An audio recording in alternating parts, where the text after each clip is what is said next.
has anything changed? On the build, no. Okay, cool. Alright, so just gonna get started with the basics here. So stab chrono. Make sure I'm on the right build, yep. So stab chrono, obviously your first role is stability. You're the backbone of your subgroup, just like your firebrand. If your sub doesn't have stab, you lose. Everyone dies. So you are the foundation of your sub. Um, your secondary role is interrupts and CCs. And by that I mean your pole, which is your focus 4, and your Gravwell, which is your elite skill. That's pretty much the bulk of your CCs right there. Um, and that's why that's the secondary one. So primary is stab, secondary is CCs. So going through, obviously you got your shatter skills. Each of these are going to give you alacrity on shatter, and they also give you quickness. F1, 2, and 3 give you only stab, not your party. F4 gives 5 stacks of stability for 11 seconds to you and your party. So this one shares to everyone else. This is a big stab. F1, 2, and 3 are small stabs for yourself. Because of the relic that we use on this class, your heal skill will break stun. So if you hear stun breaks, use your heal skill. Make sure that you have it charged before you go into combat. There is very little that you gain from charging it. And it's hard to charge because it's a 2.25 second cast time, so you can get interrupted while trying to cast it in combat. So it's better to have it ready, have those charges ready, and try to save them for when you see people stun locked if the tag's moving. And you look back and half the people aren't moving, it's probably because they're stun locked. Go ahead and turn around, blast your mantra of recovery on them, and they should be good to go. So next one is your mantra of concentration. This one differs from your mantra of recovery in the fact that you actually want to time the charge of this when we're going into combat, if possible. So probably around the time the tag is saying empowers Firefield's blast. If you can see the enemy and they're pretty close to us, it looks like they're going to push in. It's a good time to charge it because it is a 2.25 second cast time. It does take a good bit, but it gives a lot of Aegis and a lot of stability, so it's another big stab on charge. Another thing you can do if you realize that, hey, I'm charging it. You can move while charging this as well, so keep that in mind. But if you realize you're charging and hey, I don't have enough time, they're going to be here pretty soon. Use some of your F1, 2, and 3. The quickness there will charge it faster, and it'll get off a lot quicker. That's really only if you need to do it for that reason. We'll talk about the shatters a little bit more in just a second.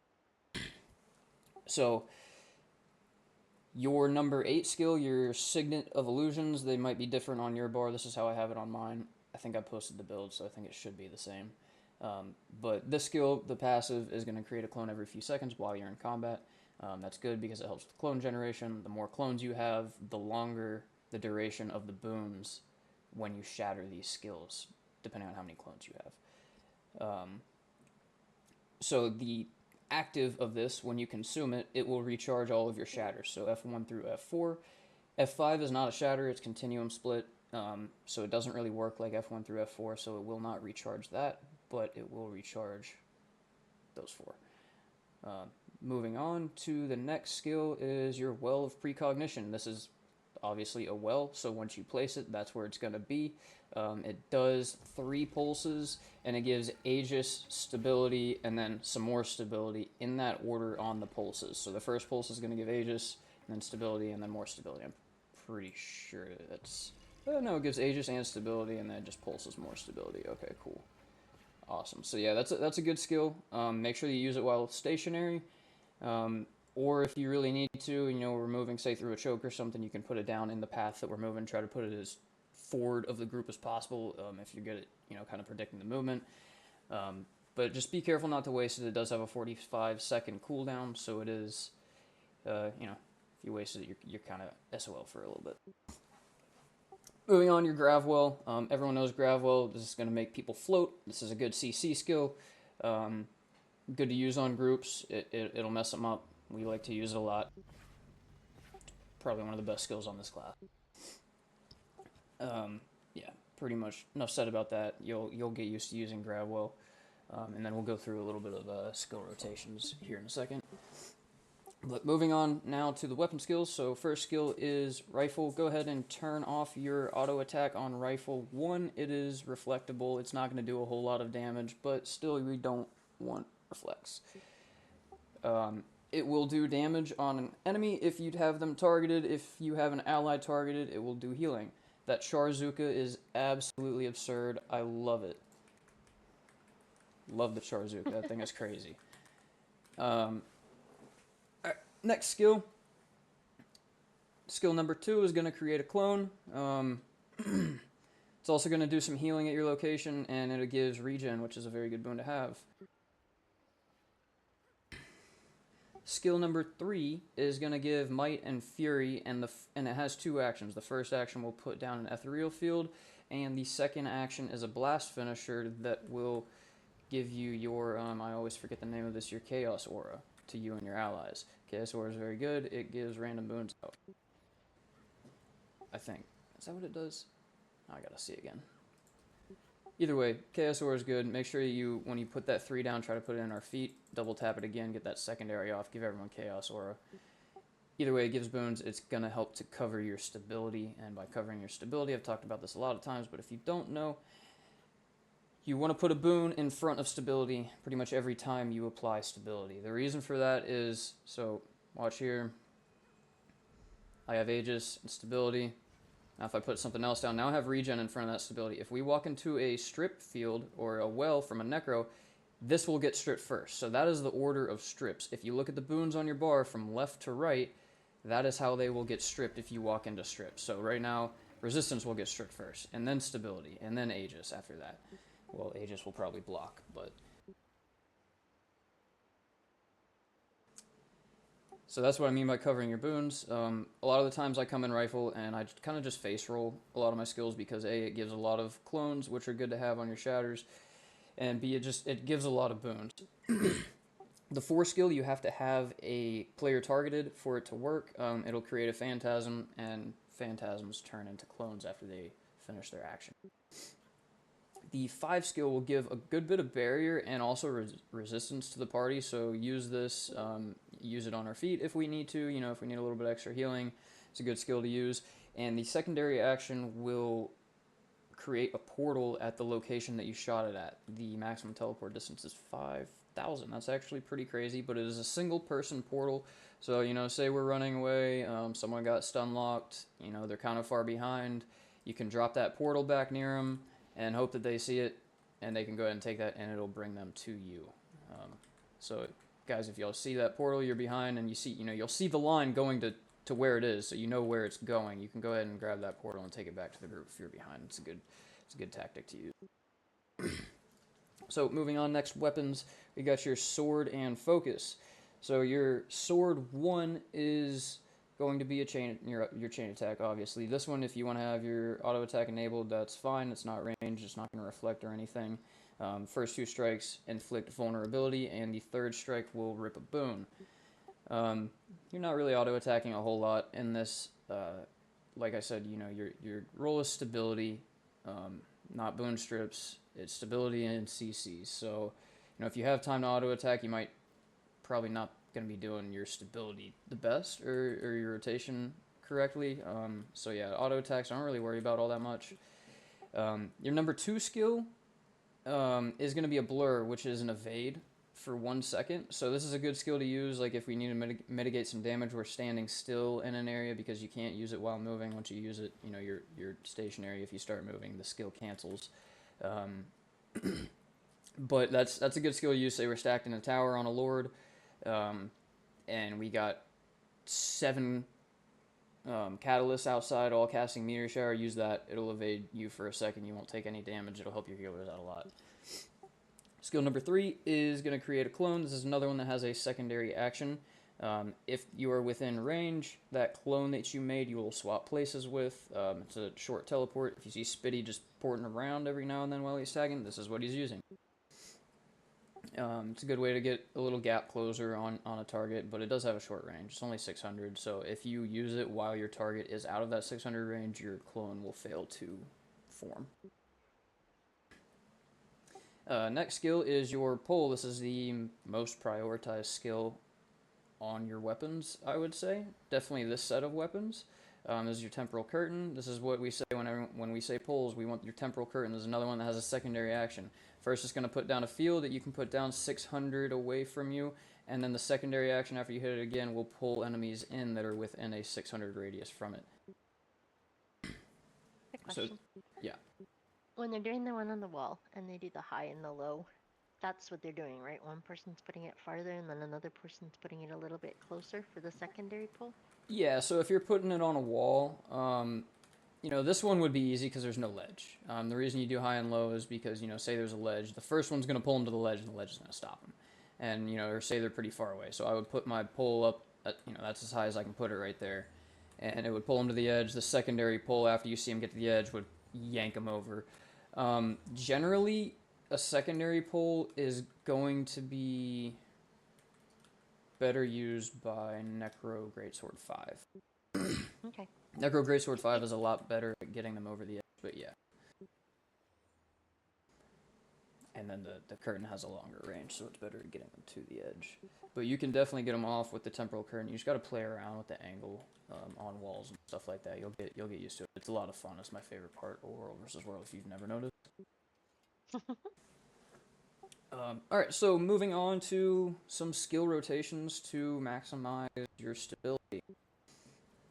So, first off, like I said earlier, F1, F2, F3, those are small stab. They're also going to give you alacrity and quickness. Alacrity makes your skills recharge faster, and quickness makes your skill actions happen faster, and weapon actions, stuff like that. So, this is good because alacrity is very good. It's still overpowered. It doesn't share to your allies anymore, but you get it yourself, which helps out your sub a lot because it allows you to get more stability. So unlike Firebrand, where you want to save your last charge in your mantras, you want to use your last charge in this. So, you know, after you go in, generally my rotation is I will use these first, unless the fight starts off stationary, and then I will use my Well of Precognition first. But generally I'll try to use both of my mantras of concentration first. And then once those are out, and once my Well of Precognition is out, then I will go and use all of my shatters. The reason for that is it'll give me a lot of alacrity, and then before you know it, this is ready to charge again, which will give you more stability. And then by the time that's charged, normally this is ready again as well, your Well of Precognition.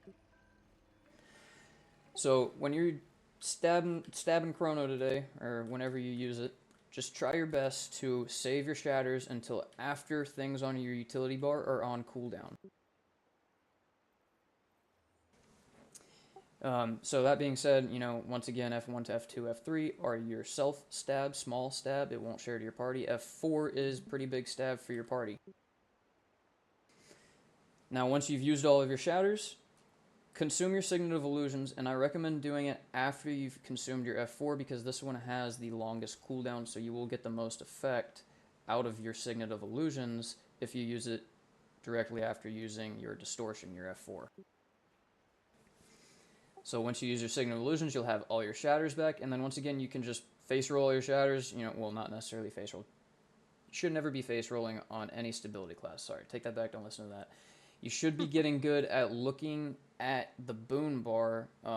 Another thing, support classes, you should be in. What am I looking for? Do I not have it? Oh yeah, view as grid. You should uncheck view as grid. Same with healers. That way you can see in the top corner of your screen or wherever you have your squad, you can see the boons on them. Just kind of like when I was starting to play Firebrand, I kind of got good at looking at the column. Like just look for the column in the red boon thing. And when that starts flashing, that's how you know it's like, okay, that's about time to apply some more stability. But alright, so moving on, another big tactic to use, you will find, if you face roll things in this class, if you just blow everything on your bar, which is very easy to do, you will be out of stability very quickly. And then it takes 45 seconds, 30 seconds, whatever, to get stability back. In that time, you're probably going to die. So, another way to maximize stability is to use your continuum split. On Strip DPS Chrono, I trained everyone how to use your Continuum Split to get a secondary grav well. You can do that if you feel like you don't need the extra stability, but on this class, I feel like it is most used or is best used for extra stability. Now, keep in mind, Continuum Split will not work on your mantras, and it will not work on your Signet of Illusion. So the only thing that you can use it on is your shatters or your Well of Precognition. You could also use it on your Gravwell, like I said, if you don't need the extra stability. I find that it helps, and I tend to use it normally on my shatters. And the way that I like to think about it is if you have no clones, you can get one skill off. If you have one clone, you can get 2 skills off. And I would consider all of my shatters at once one skill, because you can just pop, pop, pop, pop, pop real quick. They're all instant cast, especially if you have them keybound to something. Just 1, 2, 3, 4. You could even, go across the keyboard real quick. But the way Continuum Split works is once it activates, you have a short amount of time. It'll create a continuum shift or a rift at the location that you started at, and then once that timer is up, you will return to the location that rift was created, and every skill that you used, with the exception of a few, like your mantras and your signets, will be recharged as if you never used them. So if you're able, if you get good at keeping clones up and you can get 3 clones off when you use this, you will have a whole 6 seconds to get off skills, and you will have them back when they're done. So if you got 3 clones up, you could get off your well, you could get off your grav well, you could get off all of your shatters, you could even get off some weapon skills, and those would get recharged. So that's another thing that I want everyone to practice today on top of... So first thing is make sure that you use your mantra charges first and your wells first before using your shatters, so that your shatters alacrity helps to recharge your utility skills faster. Secondary is try to get good at using Continuum Split to at least get 1 skill recharged. I didn't even mean to click that there and I messed up, but the way that you do it is if you have no clones and you have a skill that is not an instant cast, so like Well of Precognition is a half a second cast, Gravwell is a second cast, but all of your shatters are instant casts, so you can use them while you're casting other skills that have a timer. So if you start the cast on your Well of Precognition and then you hit your Continuum Split and just let it cast out, once Continuum Split finishes, then you'll have your another well again.